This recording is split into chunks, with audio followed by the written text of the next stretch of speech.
So Karen, come on up. Let's do it. There you are. Sorry, I'm looking in the wrong place. There you are. Thank you. Hello. All right. So it's June 20th, 2013, and the ambulance driver turns to me and says, "Do us all a favor and don't try to keep up." So a little background. In November of 2012, Diane and I met, and on February 15th, we went on our first date, and then June 20th. I was taking Diane to the emergency room for what I thought was a migraine that had started 2 days prior, and we get there, and for whatever reason, the doc sort of wasn't convinced, and she decided to do a CT scan. And immediately, she came back into the room. I knew something was wrong. And she put it up on the screen. And I turned to her, and I looked back at the screen, and I remember saying, "Holy shit." I was looking at Diane's brain, and for those who have a medical background, she had her ventricles entirely filled with blood. It was an interventricular hemorrhage. And there she was, walking, talking, having conversations. And in a matter of minutes, the neurosurgeon at Maine Med was notified, and an ambulance driver was called, and that's where the driver shut the door and said, "Don't try to keep up." And I had to get in my car and drive to Portland. And that was a pretty long ride. And I remember thinking, are they even going to let me see her? I'm not married to her. I'm not family. We've only known each other for 4 months. What am I going to tell her mom and her sister, who I'd only had met once prior? Is she going to be in surgery? Is she going to be alive? So I get to the emergency room, and they actually let me back, and I turn the corner, and there she is sitting up smiling. And she says, "Hi, sweetie.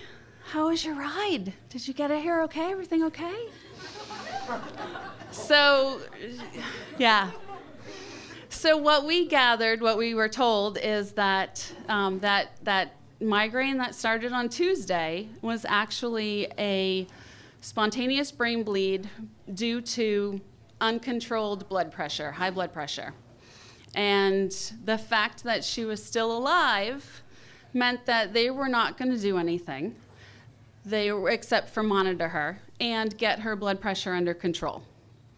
So we spent 4 days in the ICU, and there were a few things that I remember about that. One was doctors coming in over and over again saying, "This is a miracle. No idea why you're alive, no idea how this happened." They'd look at the scan, they'd look at Diane, she would pass more neuro exams, and they just couldn't figure it out, but there she was.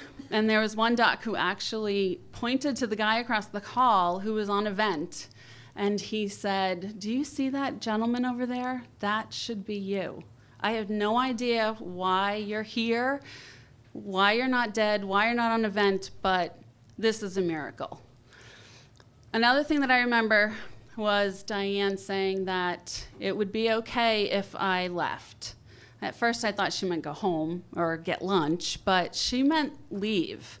And she'd say, "You've only been with me for 4 months. You didn't sign up for this. You don't deserve this. It's totally fine. I get it. Just go. It's okay. I'll understand."